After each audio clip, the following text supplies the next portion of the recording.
Good morning. Wel, dat is een grote vrijheid hier in jullie met te zijn wat van jou is morgens. Nee, we zijn hier niet jaas. Je länger we leven, je meer waar we aan, we zijn best op meer steden thuis. En zo, ons vrijdag hier, man kunt te zijn. En dankzij voor ons beden. De laatste 2 weken zijn zeer drukke weken geweest. Eerste week met de kerst door dat rijdt te merken en dan deze laatste week met onze zaken opbrengen en het leidt nu hebben we wat door dat wat we ons hebben gehad en een paar duizend gaan. En zo dat valt zich ook dollar vrij door wij en we zijn zeer dankbaar voor al die hulp en voor jullie gebeden. En de tijd is veel te bozig afgerand. We worden jaren gaan met een deel van jullie nog persoonlijk gemeenschap gehad. Maar die tijd erlaubt dat niet. En zo de Heer wel, dinsdagsmorgens vliegen we waar 3 naar Campetje. Maar ons heeft dat hier schijn gegaan en we spreken jullie motto wieder voorop en voorwaarts te gaan en jullie wandel am Herrn. Ik wil voor deze morgens over het thema reden, Deena Evangelium. Ik weet niet wat jullie gedanken zijn van je dat titel hier, Deena Evangelium. Vielleicht denk je zo, well, dat zijn die wat du zo dit stonden Gott zijn woord leren. Nee, dat zijn wie rein alle wat door Jezus Christus nu vallen doen. We zijn Deena Evangelium. 1. Korinther 3, Vers 9 sagt dort, wir sind Gott seine Mitarbeiter. Wir sind nicht die Hauptarbeiter. Jesus ist der Hauptarbeiter. Dort ist sein Recht, dort ist seine Arbeit, dort ist sein Plan. Und er ist der, was die Arbeit tut. In Matthäus 16, 18 sagt Jesus, ich will meine Kirche bauen. Er ist der, was die Bühne tut, er ist der Hauptarbeiter. Und wir sind bloß Mitarbeiter. Wir sind berufen, am Nu te vallen. Und das wird der erste Raub, was Jesus in die Jünger gegeben hat, dass sie am Nu fallen sollen. Und das wird dann anfangen. Weil viele Christen sind so, als ich erinnere mich, als ich Jünger war, als ich Segen deed, nur den Herrn sehen will. Und ich habe ab erstes verlangt, ich will wissen, was den Herrn sehen wollen wir von mein Leben. Und man kann Bürgstudent denken, sagt du ein Buch, was er sagt, was will Gott mit deinem Leben? Aber dann muss ich das Buch über Schwindheiten und das lesen. Dus ich will wissen, was will Gott von meinem Leben? Weil ich bloß das eine Buch gelesen habe, was ich all thuis habe, das Buch, was das letzte 60 Beker ben habe, dann würde ich das viel eher gefunden haben, würde das viel eher sein klar geworden, als nach Proben von vielen Menschen ihre Ideen zu hören, was Gott von mir will. Das kann ich mir nicht mal.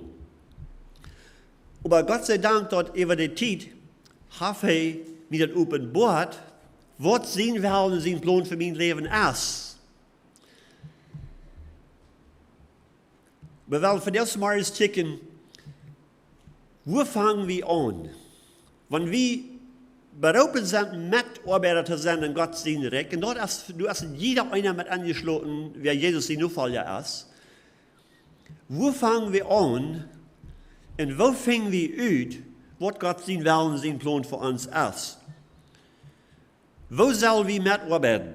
In Römer 12, Vers 1 und 2, raubt Paulus die römische Gläubige ab und sagt da, Brüder, weil Gott so viel Gnade und Mitleid an uns bewiesen hat, ermutigt uns auch ihren Körper Gott zu geben, als ein heiliges, lebendiges Opfer, das Gott annehmen kann. Laut dort ein jährlicher Gottesdienst sein. Das fängt an mit uns, Jesus zu evaluieren. Den ersten Raub, was Jesus seine Jünger mit Raupen da, wir kommt, folgt mir nu. Das wird der erste Stab. In einen Weg verloren und dann seinen Weg nu folgen. Das wird der Anfang. Und das wird der Anfang für die und für mich. Jesus nu folgen. Und dann Vers 2 sagt stellt je nicht das weltelijk, Deze Welt, dat is er één weg. Die gaan er één Fleisch nu. Die zijn immer Actie Nummer 1. Ik wil eerst voor mij verzorgen en wanneer nog wat anderes is, dan wollen we mal zien wat we doen kunnen. Ik reed met een nieuwe, deze werk, als we door rijden, om onze zaken verkijken. Nieuwe kwam aan en we zijn schaftig en ik vroeg wat is dat der tijd? Oh, zegt hij, niks. Zegt hij, ik doe rein niks meer. Ik help keine Menschen, ik doe niks, ik zie vorig, zegt hij. Want je sonst een zeer laadje leven. We zijn beroepen en we hebben de arbeid te doen zolang als we hier zijn. Hij zegt, geef je een karper aan als een leven je opvaart. Hij zegt, laat dat je Gottesdienst zijn. Ons opgeven als een opfer, dat is het eerste. En dan am nu vallen. Hij zegt, stelt je niet als de Welt lijkt ook niet zo zelfzuchtig zijn als de Welt is. Maar zegt, je zal veranderd worden in je nieuwe gezendung. Dat brengt dat we zijn wat God zien wil en zijn plan is. En nu worden we bekend met der zijn woord. En wanneer we zijn woord laten rechtlich in ons wonen, dan veranderen we in ons denken. Dan op eenmaal zijn die irdische dingen niet zo wichtig als die eerst weer. Op eenmaal dan laat dat woord retirement niet aannemen. We hebben niet meer wat van weten. Onze retirement is wanneer we hier vorig zijn op deze aarde, oder wanneer de trompet Gottes wordt blozen, oder ons odem is allereerst, dan komt retirement. Maar zolang als we hier zijn, hebben we een arbeid te doen. En jeder einer, en du als keiner, wat hier kan zijn, ik zie al regens vorig, ik doe niks meer, ik help anderen niet meer, ik zie vorig. Keiner van ons kan dat zijn, wat de Christus nu vallen doen. We hebben de arbeid te doen. In Römer 12, vers 11 zegt er ziet niet veel, wanneer het komt te doen wat je doen zal. Ziet dringend en yes. Niet die feit slurden en ganz bedreigten rangoen zoals we niet weten wat te zeggen hier. Die zegt, ziet dringend en yes, te doen dat wat we doen zullen. En de meeste van ons, we weten al wat we nu doen zullen, maar dat is ons kwestie zeer, dat reicht ons niet kwestie zeer op. We worden veel dan het leven wel weten wat er voorop ligt. Wat wil God van mij in de toekomst hebben? Wat voor titel wil hij mij geven? En wat voor verrecht heeft hij bereid gemaakt voor mij? Maar we zijn kwestie geïnteresseerd in wat wil hij krijgen nu van mij gedaan hebben? Vandaag. Wat heeft hij voor mij van de arbeid? Zegt hij, ziet niet veel aan en dat wat je doen zal. Ziet vrouw en je hoopning, zegt hij. Geduldig van je lijden en aanhoudend met beden. Du hast eine Arbeit, was wir von jou doen können.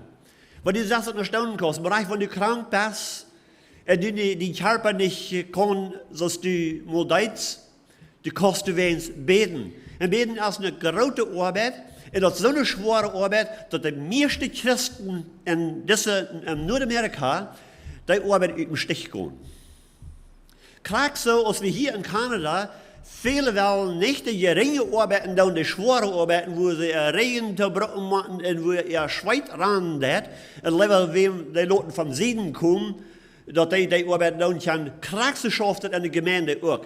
Die schwere Arbeit, die wollen die meisten Christen nicht tun.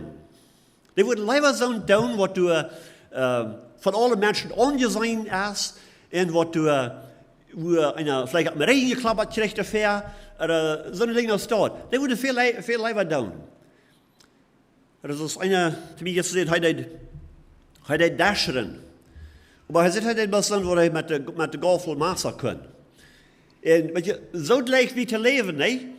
Aber die schwere Arbeit, die probiert im Stich zu gehen. Und beten ist eine von den schwersten Arbeiten in der Christenleben, in der meisten gehen die im Stich. Die fingen andere gute Dinge, was sie tun können, in vergeben zu haben, woran sie nicht beten tun. Und weißt ihr, ich bin mich überzeugt, dass die, was nicht die Gebetsstunde kommen, haben auch nicht ein ernstes, persönliches Gebetsleben. Was wir persönlich sind in tun, dort beweist sich, wo wir uns Leben utleben tun, wo wir unsere Priorities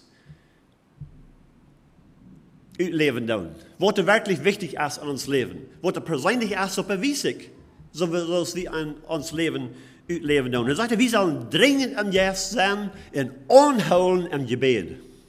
Er sagt nicht, wenn es göttlich ist, wenn es nicht die dragste Zeit ist, oder wenn du nicht wo eingeladen sind zu einer Birthday Party, oder wenn du nicht wo eingeladen sind zu einer Mahlzeit, oder so etwas, dann die Gebetsstunde vor. Nee, sagt er, sie anholend im Gebet.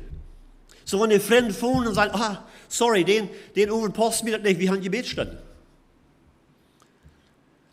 Dort wirklich wichtig holen, anholen im Gebet.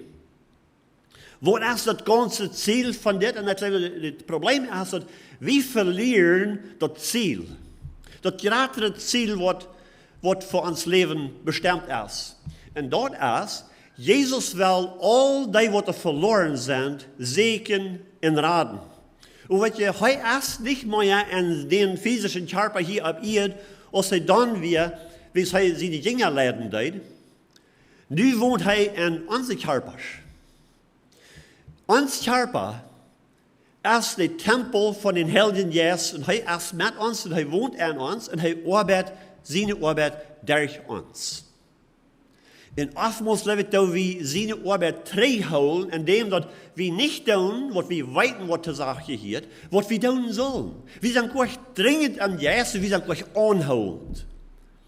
Jo, wir leben da, wie wir es bekennen mit Müll, das ist wichtig, wir leben dort als gut. Wird nicht mal wel eine Port sein von der Kirche, was ich die Gebetsstunde habe, aber wirklich in unseren Städten, das ist ein ganz anderes Ding. So mit Müll bekennen wir ein Ding und mit uns Leben beweisen wird andere. Ich muss mich immer wieder erinnern, was wichtig ist. Für mich kennt das gleich ganz selbst.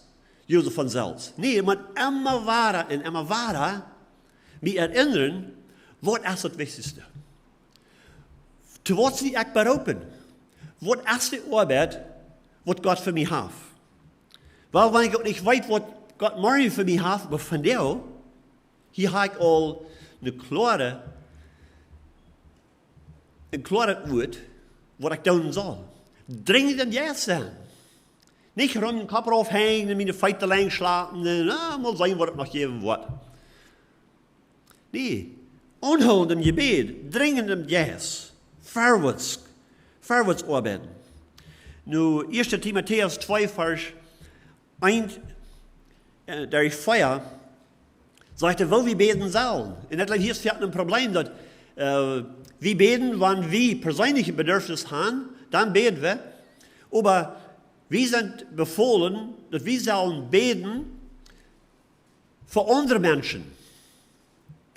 Und wenn ihr würden bemerken, wenn Jesus beten deed, wofür betet er für sich selbst?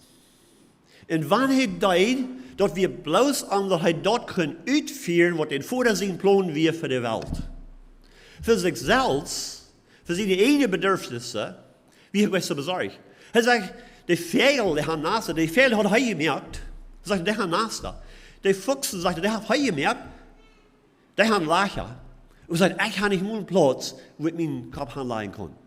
Du, wie er so besorgt an? Habe ich so besorgt, was er den nächsten Tag eten wird? Und wenn er nicht eten wird, hat er oftmals fasten. Und dann wird das so eine schwierige Sache. Was sagt Gott in Psalm 50? Sagt er, wenn ich hungrig wäre, ich würde jünglich frauen. Sagt er, ich habe das alle gemerkt. Du fehlt an das nicht an. Und Jesus wird gleich besorgt, du Eva, als er hier ab ihr wird. Wo er besorgt an wir eindenken, dass wir den Vater sehen wollen, auszuführen, den Plan, was der Vater für ihn hat. Und wenn er beten, dann eben für sich selbst, dass wir immer hat zu tun, mit dem Plan ausführen, was der Vater für ihn hat. So sagt er, erstens, rodet ihr nu, dass die dringend beten. Nicht in Gebet sein. Welche viele Menschen haben gelehrt in Gebet sein, und das ist ein sehr großer Unterschied zwischen in Gebet sein oder beten. in Gebet sein kostet noch, wenn die Gedanken auch al bei der Arbeit sind oder das wo. Du brauchst die Gedanken nicht nur bei haben, wenn du hast auswendig geredet, dann kostet in irgendeinem Titel irgendwo ein Gebet sein. Noch ist zu halb am Schluck, aber ich noch in der letzte Eng all nicht mal durchgeführt wird.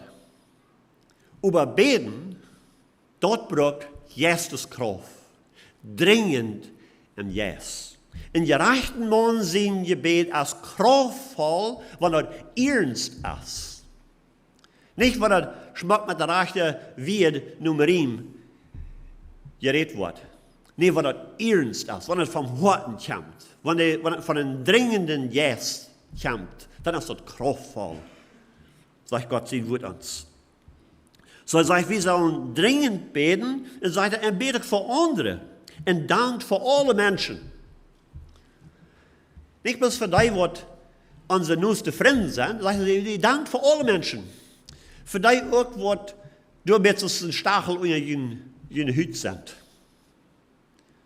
Dankt für alle Menschen. Und sagt er, für die Königs, für die Regierung, weil ich fand, dass viel leichter ist immer, zu beten für unseren Prime Minister, als der vorherige Prime Minister und wir.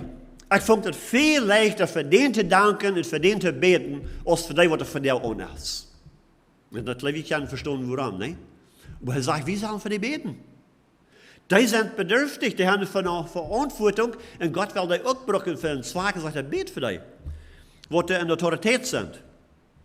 Für Königs, und für all die, die angestellt sind, dort wir an Gottes Volk in aufrichtig, ruhig leben können, dort als Gott und als Gott unseren Heiland angenehm. Welche für unsere Autorität zu beten, ist sehr wichtig. Dinge sind hier ein bisschen anders als dort in Mexiko. Die Autoritäten sind sehr, sehr unaufrichtig. Und dort ist meistens möglich, durch was aufrichtig auszuführen. Erstens ist meistens mal auszufinden, was aufrichtig ist. Und zweitens, das aufrichtig auszuführen, ist meistens möglich. Wo wir? Wisst ihr, die in der Autorität sind, nicht Gottes Volk haben, und nicht aufrichtig leben, und nicht aufrichtig regieren. Und deswegen sagt es, sollen wir für die beten, sodass wir können in aufrichtig, ruhiges Leben leben. Und ich wundere, wenn du so viel Gebet für die eine Autorität, als du nie Wort gebraucht, um zu kritisieren, was von Unterschied dort merken würde. Aber was ist der ganze Punkt, was ist die Hauptsache, wo wir für die beten sollen? Müssen wir können geruht, stellen, leben? No, du hast noch einen Gradzweig dahinter. Und dort ist das. Sagt er, dort ist Gott und angenehm unseren Heiland, unser Gott und Heiland. Sagt er, die du haben will, dass alle Menschen sollen gerat werden in die Wahrheit kennenlernen. Der ganze Zweig und das ist, dass Menschen wollen die Wahrheit hören. Dass Menschen wollen das Evangelium hören und dadurch kann gerat werden. Weißt du, wenn so viele Unaufrichtigkeiten angehen, dass wir so verbunden damit brauchen, all solche Dinge durchzudrehen, und dann vergeht wir von, was die Hauptsache ist, wo wir angestellt sind, und dort ist, zu dem Evangelium wiederbringen. Das, wo wir berufen sind. Dort ist Gott sein Willen und sein Plan. Dann nächstes sagt Jesus all, dort die Ernte wird groß, aber die Arbeiter werden wenig. Er sagt dort all im Verrät, dass das ist ein Bedürfnis, das ist ein Problem. Aber das ist nicht ein Problem, wo er nicht was man tun kann. Und er sagt dort, wir sollen den Herrn von der Ernte beten, dass die was Arbeiter im Feld anschicken. Und dann wieder einmal arg, wir checken mit ihr Raum und sagen, hey, wer wird gut sein dort? Oder wem fehlt uns dort nicht so sehr, dass wir gut können den down, wo wir den bloß schicken. Dort down. Dann fangen wir an mit ihr Raum zu checken und unsere einige Gedanken zu planen, sein, wer soll gehen? Was sagt Jesus? Sagt er, wir sollen arme Frauen, dass er wird Arbeiter schicken. Weißt du, wenn er die schicken das, dann brauchen wir nicht nur evaluieren, ob die wollen gehen oder ob die wollen willig zijn te gaan. Wanneer hij dat schickt, dan is de roep, dat komt van Ben. Dan is de burde Ben, dan is de druk van buiten. We kunnen leicht druk online van buiten, zodat iemand jaren dat in de arbeid. Maar wanneer de Heer Ben innerlijk bij de steed willen ook de kracht te volbrengen en ons nenplanten dat, dan gaan we. En dan worden we ook bezorgd zijn omdat wat hij wil gaan dat we doen zullen. En zijn ziel is immer te zegenen en te raden dat wat er verloren is. Doorzichtig zullen we aanbeden. Paulus dankt voor zijn medarbeiter. In Filippa 1 vers 3-5 zegt hij, ik dank mijn God, wanneer ik aan jullie denk. En wanneer ik voor jullie alle bid. Bid ik voor jullie met vrede. Wils je om Evangelium deelnemen van eerste dag aan wat van jou. Waar zijn ziel weer het Evangelium wieder te brengen. Wanneer hij aan de christen in Filippa denken deed, dan dankt hij voor iemand met vrede en beet voor iemand, wie zegt hij, dit zijn medarbeiter. Dit zijn niet zo'n wat we immer beleidigd zijn en met geslaapt worden, moeten en immer proeven die een beetje op te buien, wil ze zijn immer im groeven liggen ergens voor met ihr jährliches leven. Nou, zei hij, dit zijn medarbeiter. En hij beet voor die met vrede en dankt God immer voor die. Dus dat is weer aan de arbeid. Die weer in dezelfde arbeid als hij. Die namen deel aan het evangelium. In Kolosser 4 vers 2 zegt hij, houd aan met beden, ziet waker en dankbaar. Dit heeft te doen met een instelling im hart, met een geestesinstelling. Dankbaar zijn im Gebet en aanhoudend. Nicht ein Karlstößchen dann war nur loten, aber anhaltend bleiben. Sagt er, bete für uns, dass Gott macht eine der Aufmerkung für sein Wort. Sie hier war er, sein Ziel, sein Bedürfnis oder sein Besorgnis wir, dass er eine der aufgehen für das Evangelium. Und ich will Ihnen sagen, dass dort in Südmexiko, da sind die deren op voor het evangelium. Daar zijn mensen die hungrig. Oh, velen zijn bedreigd. Velen zijn zeer onderdrukt en leven in furcht. Wil ze weten, want ze worden öffentlich identifizieren met zo'n wat we in het evangelium arbeiden, dan worden ze in trouble zijn. Maar du erst ook niet daar, er zijn hungrige mensen door het evangelium. Hij zegt, je beter te worden ook naar daar zijn. Hoe weet je als de daar ook? Wil vele onhoudend beten doen daarvoor. Dat is waarom. Niet wil mensen die anders zijn als dat voor. Nee, die menselijke natuur, daar krijg je rein alle wegen. Maar du als de ook naar daar wilst, du zijn mensen wat du dringend en juist en onhoudend daarvoor je bed gaan en beten doen. Daar weet je als du ook naar daar. Gott sei Dank dafür. Sagt er, beter te worden ook naar der zijn, zodat Christus kon gepredigt worden. Sagt er, dort is wo wir ihn einzet. Hij hat een prijs getold dafür. Aber zijn verlangen wir nicht, dat hij worden, en hij vroeg ook niet, dat hij worden beten, dat hij moet losgelaten worden, hij wordt dat gevangenis uitgaan. Nee, zijn gebed weer, dat we ook naar der zijn voor het evangelium. Of dat we hem gevangenis weer, oder voor den rechter, oder das wir. Dat wir nicht seine Sache, dat wir den Herrn seine Sache. Zijn Ziel, zijn verlangen wir, dat wo immer hij weer, dat du würde der opgaan, zodat hij het evangelium mitteilen. Jesus beet in Johannes kapitel 17, nicht nur bloß für seine Jünger durch, wem er rückschicken leid, er sagt, today sagt er, so als die vor mir schickt, so schickt er Kind.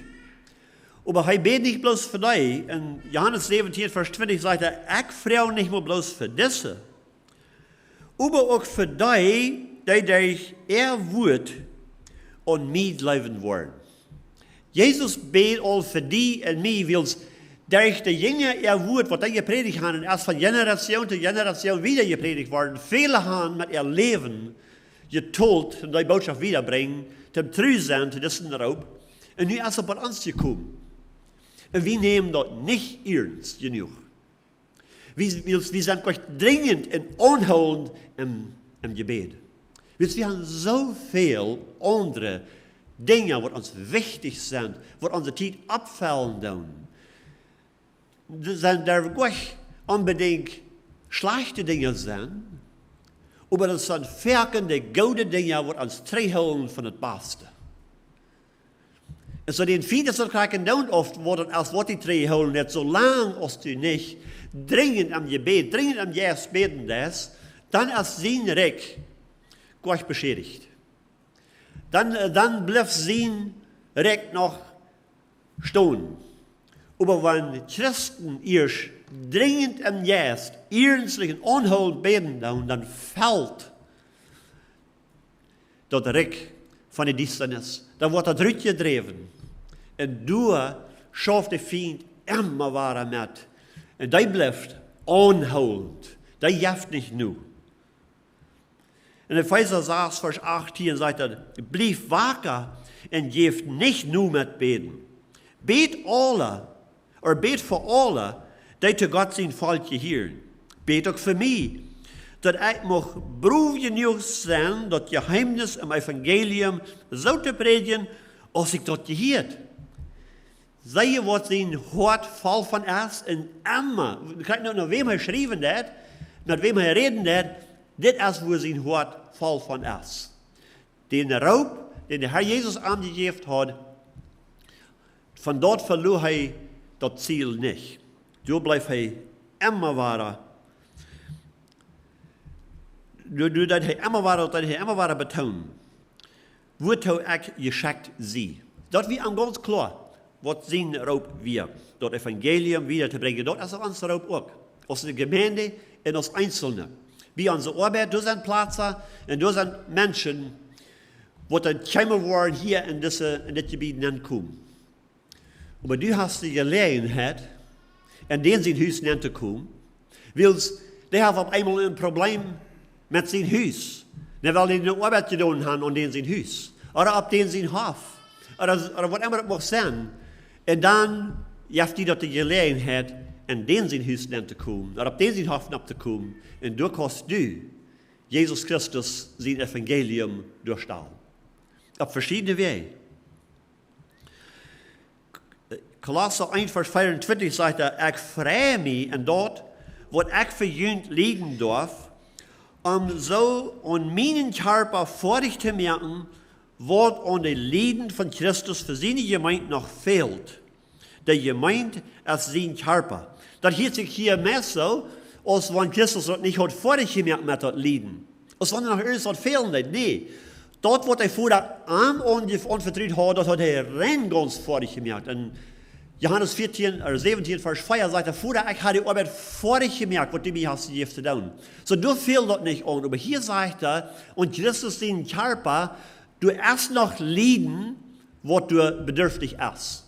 Und Paulus sagt, dass er hat auch ein paar da an, mit Leiden, so dass das Evangelium wird wiederkommen. So, Gott hat für Jesus Leiden bestimmt.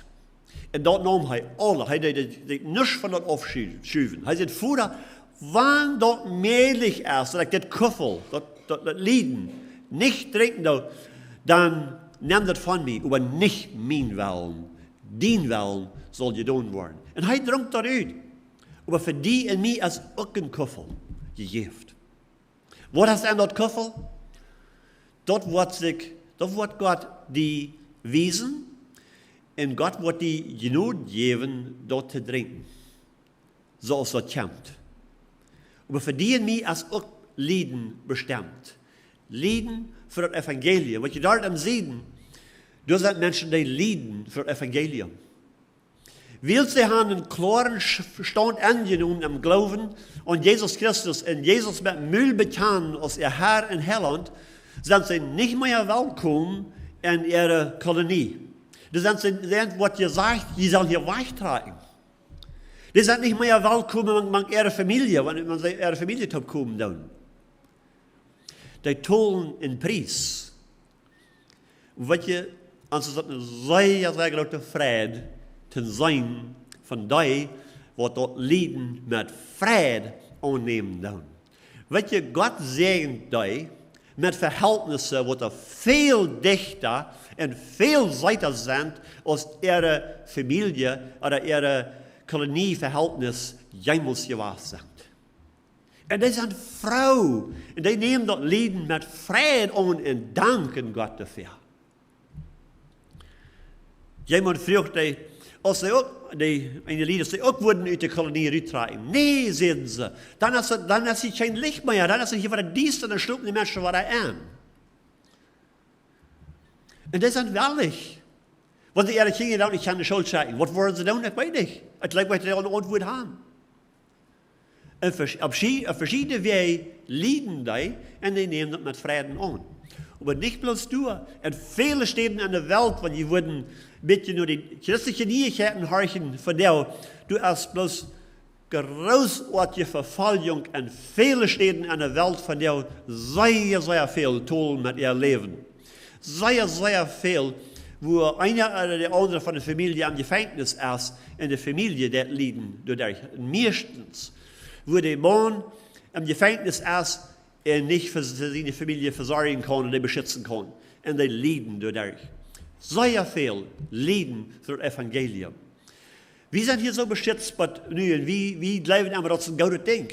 Wir sind so dankbar, dass wir nicht verfolgt wurden. Aber ich wundere, ob das wirklich das Beste ist für uns, dass wir das so gut haben hier. Die Gelegenheiten sind so groß nu, dass wir würden gerne das Evangelium zu allen bringen. Aber willst wir nicht Verfolgung leiden, willst du so viele Gelegenheiten sind, beschaffen wir uns mit so vielen Dingen, was uns schein gehen und was unsere Nubers uns verloven tun und so weiter. Und dann, da wir das Wichtigste hinterlassen, und das ist das Evangelium von Christus wiederbringen. Oh, mag Gott uns helfen, dass wir würden willig sein, das zu tun, ohne dass Verfolgung kommen macht. Jesus sagt zu seinen Jüngern, als sie reit wir treten im Himmel zu fahren, in der Apostelgeschichte 1, Vers 8, sagt er, die sollen Kraft kriegen, wenn der Heilige Geist wird abgekommen, und dann sollen die meine Zeugen sein, hier in Jerusalem, in Judäa, in Samaria, und bei eng von der Welt.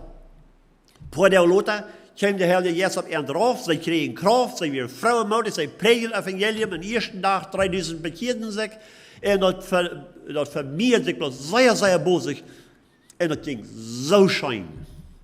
Door thuis in Jeruzalem, Gemeinschaft haben. Dag für Dag ging es im Tempel und door weer de Gläubigen. Und die waren so mutig und die preisen und loofden Gott, dat ging immer so schön. Und dann gingen sie von Haus zu Haus und eiten mit der Taub und unterhielten sich und das ging immer so schön. Und sie vergaten von der in Judäa und von der in Samaria. Und danach mal war der eng von der Welt, da wurde nicht mehr so eine schöne Gemeinschaft haben. Da wurde nicht mehr so schön gehen. Jeder Tag können mit der Taub kommen. Aber was hat Jesus? Er schickt eine Verfolgung. Stephanus sein Blut wird vergoten. Und andere werden in Gefängnis gestoppt. Und dann auf einmal fangen sie an. Nicht, wie es Jesus gesagt hat, sie sollen gehen. Oh, willst du den Druck haben von Jerusalem? Die auf einmal wieder schein gehen, dass ich mehr so bin. Die auf einmal wieder nicht mehr so Frieden gegen sie durch. Weißt du, Jesus als Dollar bedeutet, dat die Menschen dort, so wat noch nicht von Jesus gehört haben, dass die wollen das hören, als dat die echt dat thuis makkelijk haben und dass er kann Leuten schein gehen. Er hat viel Dollar besorgt, dass das Evangelium wird wiedergebracht worden. Und wenn er Verfolgung braucht, dann lässt das kommen. Dann mag der Herr dort auch über uns bringen, um uns willig merken, zu gehen, wo wir gehen sollen. Zodat die dat Evangelium ook hören, wat dat nog niet gehört haben. In Vers 29 sagt er, dit is wofür ich mich anstreng in Arbeit, durch die Kraft, die von Christus kommt, wat an mir wirkt. Paulus sagt, dit is wofür ich mich anstreng. Ich glaube, would goed zijn, wenn wir uns würden fragen, für was strengen wir uns an? Wat is dat? Wo wir uns für anstrengen tun. Das Werk, als wir unsere Sachen uitkromen leiden, en touwpakken, en dergjen, en verkaufen, dann erinnern wir dort von Teil von den Sachen hat ich ein Teil getont. Die werden wertvoll. Aber nu sage ich das nicht an, als Sund, was wir festhalten sollen. Laten wir loslassen. Willst nu fehlen uns die Sachen nicht. Für wo der Herr uns nu hat, brauchen wir die Dinge nicht. Und nu wieder Zeit loszulassen. Weil das sind alles Dinge, die vergänglich sind. Wir haben nichts in diese Welt angebracht, wir nichts mit rausnehmen. Und wenn wir eten und Kleider haben, sagt Gott sein Wort, dann sollen wir dankbar sein. In David sehen, ich war mal jung, und nu zie ich alt, und ich habe noch nie nicht gesehen, dass die Gerechten sind verloren gegangen, oder sind verloren worden, oder dass die ihre Kinder haben nur Brot gebracht hat. Das habe ich noch nie nicht gesehen. Die wird sich mit Gott sein Willen und Gott sein Wort beschäftigen, für die Versorgtheit. Was sagt Gott? Ein Arbeiter als sein Lohn wird. Wer von Jünd nimmt einen Arbeiter an und gibt ihm nicht einen Lohn? Wer von Jünd schafft, wofür wird und kriegt nicht einen Lohn? No, sonst gibt es gleich. Da hier wir rein kurz ab mit Arbeiten, wenn er nicht betonen lässt, nicht? Und wenn wir unsere Arbeit nicht betonen, dann hier und da ab. Wer ist Gott, dass der Sohn wird sein und dann doch nicht tun? Hij versorgt für die Sünde. Wir dürfen nicht bedürfen, was passiert, wenn ich geschrieben hastig sehe? Oder was, wenn ich mein Körper nicht mehr stark genug ist, dass ich nicht schaffen kann? Wer wird dann für mich versorgen? Wenn wir uns rumchecken, dann checken wir vielleicht wird die Regierung. Oder vielleicht wird dem, für wen ich geschafft habe, vielleicht wird das ich irgendwo. Was der David? Er sagt, ich gebe meine Uhren ab. Nur der Boy. Für was hat meine Help? Meine Help helpt ihm von dem, was Himmel und Erde gemerkt hat. Er schafft für den und er erwartet auch, dass er für ihn versorgen und die und ich kennen auch. Wenn wir seine Mitarbeiter sind, wenn wir an seinem Feld schaffen, dann können wir auch erwarten, dass er für uns versorgen. Wenn er in David seine Lebenszeit nicht hat, die Gerechte verloren, indem sie die Kinder loten Brot brauchen, dann wird er in dieser Generation auch nicht. Wir sind erst selbst, ja, gestern, von der und in aller Ewigkeit. Wir können uns ab ihm verloten. Für was sollen wir noch beten? Wir haben nie gesagt, dass wir sollen nicht bis für uns beten. Und wenn wir für uns beten, dann das soll immer im Zusammenhang sein mit der Arbeit, die der Herr uns zu berufen hat. Nicht bloß, dass wir uns selbst da Makel merken. Aber das sehen direkt, was wieder vorabkommt.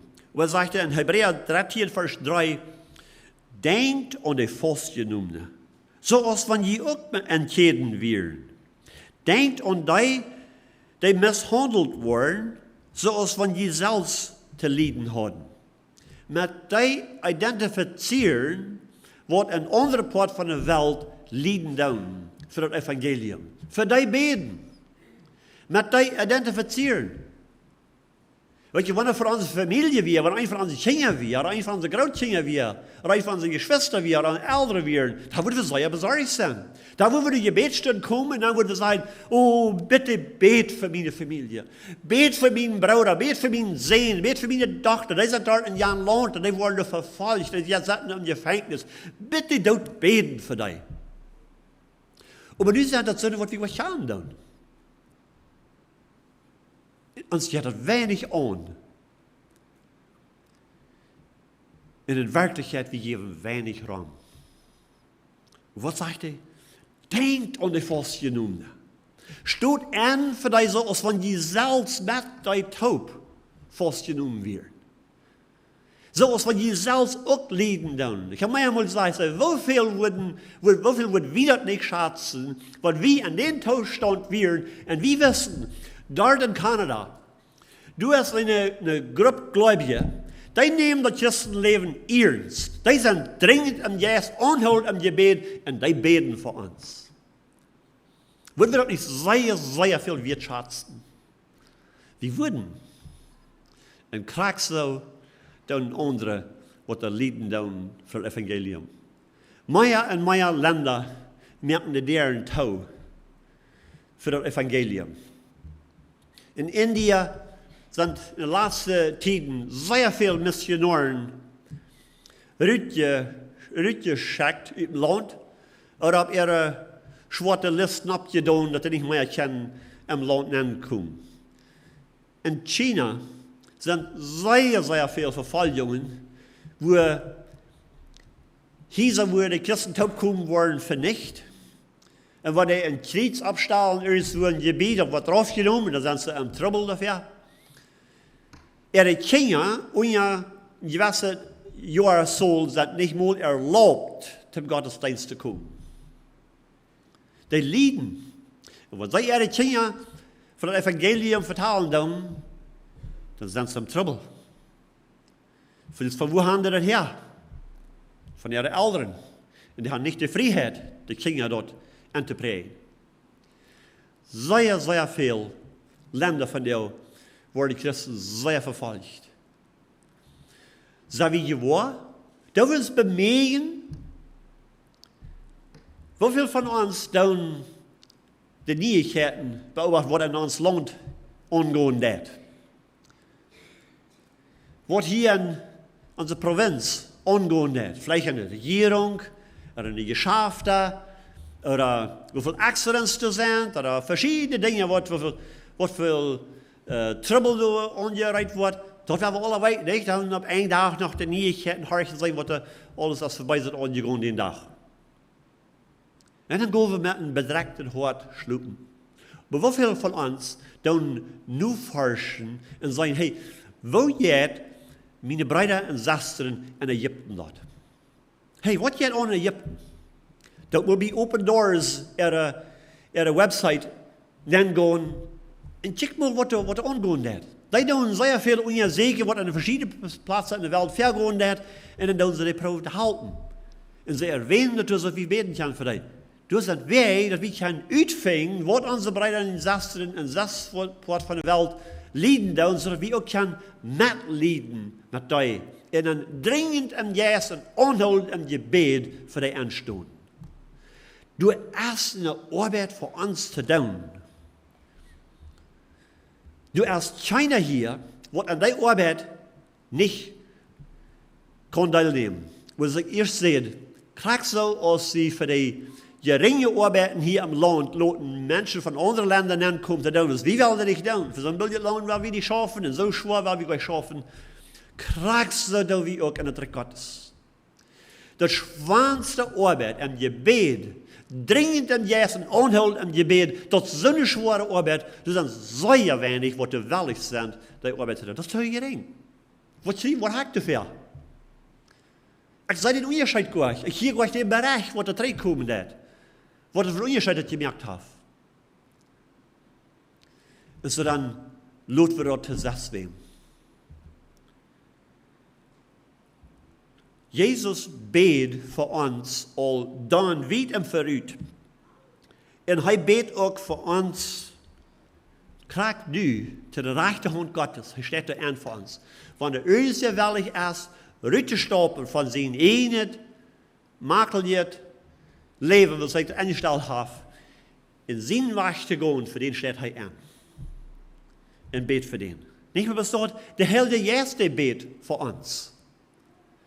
Der ist mit uns und der ist an uns. Und wenn wir in Umständen ankommen, wo es so schwierig scheint und ich weiß nicht, was wir Hände her sollen, oder wo wir gehen sollen, dann sagt er dann, der Geist Gottes an uns bet für uns. Und wenn wir beten, dann wir nicht wollen, was wir fragen sollen, aber der Geist, der kann unseren Geist, weil sie sind taub, und dann der unseren Geist seine Bürde voor den troon Gottes uitleihen, zoals aan dat je valt en hij antwoordt je gebed en we zijn, wo dingen worden onmedelijk werden, opeens medelijk zijn. Zo arbeidt de Heilige Geest. In Römer 8, vers 34 zegt dat, wer wel verdommen, Christus is hier, der gestorven is, en meer als dat, hij wordt van dood opgewekt, en is nu bij God de rechterhand en beet voor ons. Weet je, dit is het vers, wo hij zegt dat hij voor ons beten deed. Het is dezelfde vers, wo het redet van zijn lijden. En wo God aan en zijn lijden helpen deed, van dood opwijken deed. En dat, wat ons verstaan kan, wat je leden heeft, meer als nu en ik jij moest worden, wat ons werkelijk verstaan kan, is ons hoge priester nu geworden en die beet voor ons. Wat van een entschuldiging wil nu en ik met opkomen, wo wir ein wenig aan de arbeid zijn. Dringend am Jas, onhoudend am Gebet. En zo zijn als Jesaja deed, hier zie ik haar, schijk me. Whatever het kost. Ik zie wellig.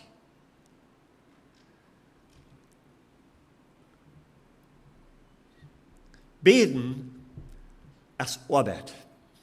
Beten is de zware arbeid. Beten is de zwaarste arbeid. Wat te vinden was. En het ligt alle van ons doen beten. Want de druk is groot genoeg wordt. De meeste van ons voor een gebed staan, want de druk is groot genoeg is, de bedürfnis is groot genoeg is. En wie dat zijn, dit jaar wie niet gaan ons veel helpen, dat voor een gebed staan, naar vrouwen helpen. Dat is ook goed. Maar dat is niet de enige tijd van wie je zullen in plaats van de gebed staan. Wat je in deze laatste deel, we zo doen, op verschillende steden proef, op verschillende wegen proef, de christen terug te houden, van een dijkgraaf aan te plouwen, wat hij overwinnen deed, brukt hij verschillende dingen. Op een steden vervalling, op andere steden andere druk, en hier zo, in deze omgeving, en verlangen naar tijdelijke dingen, en verlangen naar schijngoen, en verlangen naar een gemütliches leven te gaan, en zo wieder, wo wir bloß uns selbst in Betracht nehmen dann, en nicht den Raub, womit wir beroepen zijn. Paulus en al zijn gebeden en al zijn brieven hat immer was ze doen op den Raub, dat Evangelium van Jezus Christus wieder te brengen. Jezus zei dat één woord niet komen, maar dat Evangelium is alle wegen gepredigt worden. En wat je, de Bibel zegt nur nicht, dat wanneer we worden zo wieder leven als dit en wieder arbeid niet voor vorig ben, dan wordt de engel schieten dat hij dat worden doen. De engel heeft hij niet door te beroepen. Door heeft hij ons te beroepen. Wat willen we damit doen? Een bijspel van arbeider, wat er werkelijk arbeiden doen. Zijn we in klasse 4 vers 12, als Paulus nu de klasse schreef, hij zegt daar, Epaphras, einer van jullie en een diener voor Christus Jezus, bestelt jullie te reizen, en zijn gebeden kämpft hij immer ware voor jullie.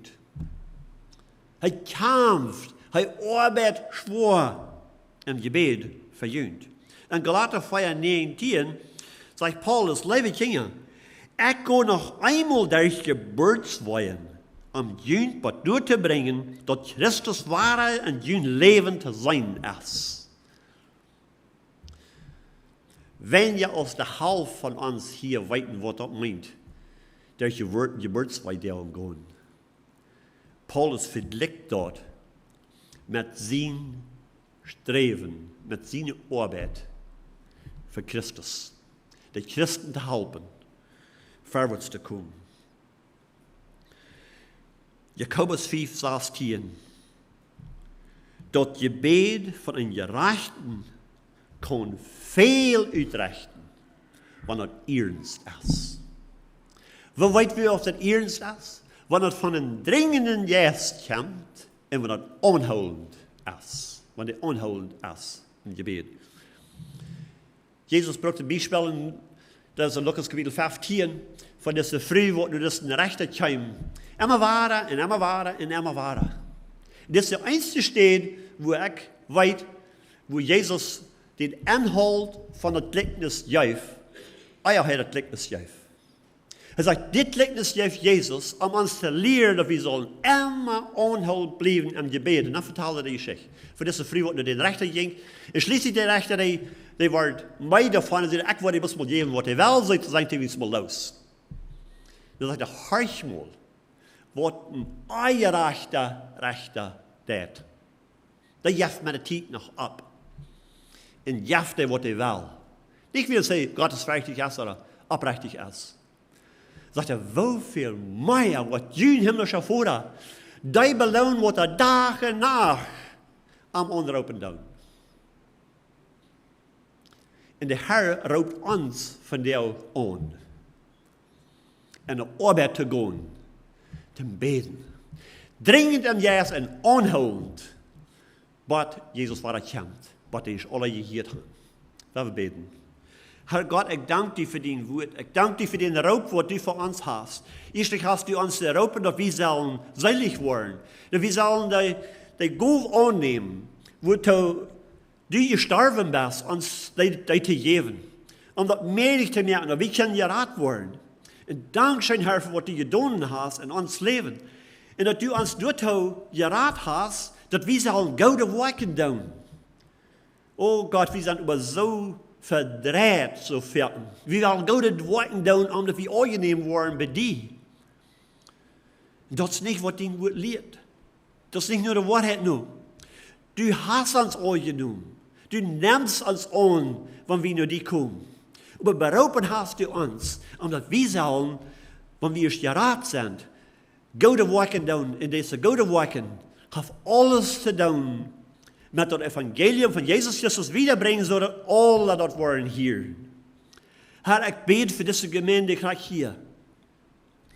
Du hast so viel deren aufgemerkt. Du hast wirklich gesehen, so viel versorgt. Ich bete, dass die Sehnungen nicht wollen am Stich stehen, oder wollen eine Entschuldigung können sein, für nicht die Arbeit tun, die schwere Arbeit, was du in dringenden Jäsen anholend verlangt, die auszuführen. Aber Herr, wenn du sitzt, dass das ist, was das wird brücken, eine Verfallung, dann bete ich, dass du auch dort wirst bringen.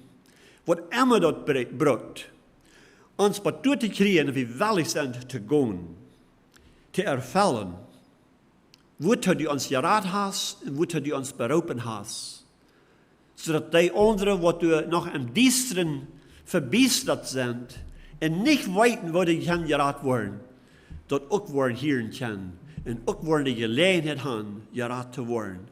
Herr, wies uns, merkt das immer klarer zu uns, was die Arbeit ist, wozu wir berufen sind.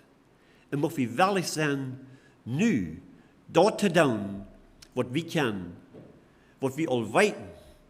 Und dann wirst du uns das wieder klar merken, du wirst uns leiden, Stopp für Stopp, was du versprochen hast. Und ich danke dir dafür, Herr. Ich danke dir für was du das, was du getan hast und was du noch tun wirst. Im Namen Jesus. Amen.